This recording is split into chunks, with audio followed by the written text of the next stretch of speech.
एक बार नारद जी और गरुड़ जी दोनों को अपने ऊपर अभिमान हो गया कि हमसे बड़ा कोई भक्त नहीं है।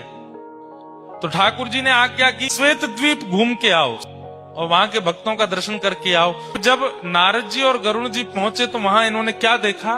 राधा वल्लभ लाल जी मंदिर में विराजमान हैं, महादेव सुंदर आरती उतार रहे हैं, कार्तिकेय जी और श्री गणपति जी सुंदर भोग सामग्री उठा उठा करके ला रहे हैं, पार्वती जी सुंदर सामग्री सिद्ध कर रही हैं और लाखों की तादाद में वैष्णव खड़े होकर के राधा वल्लभ जी का दर्शन कर रहे हैं। जैसे ही आरती पूरी हुई, आरती के बाद कपाट बंद हुए, कपाट बंद होते ही जितने दर्शनार्थी थे सब मूर्छित होकर गिर पड़े।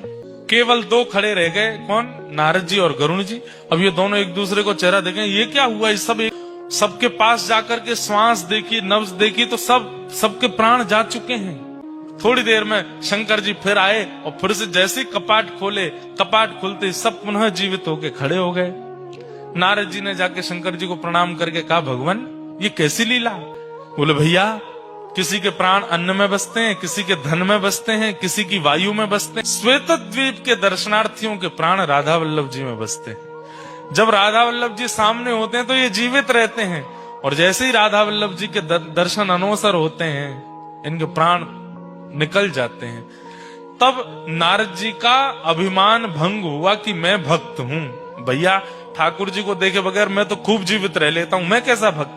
भक्त तो ये हैं जो ठाकुर जी को देखे बिना एक क्षण रह ही नहीं पाते, जीवित ही नहीं रहते।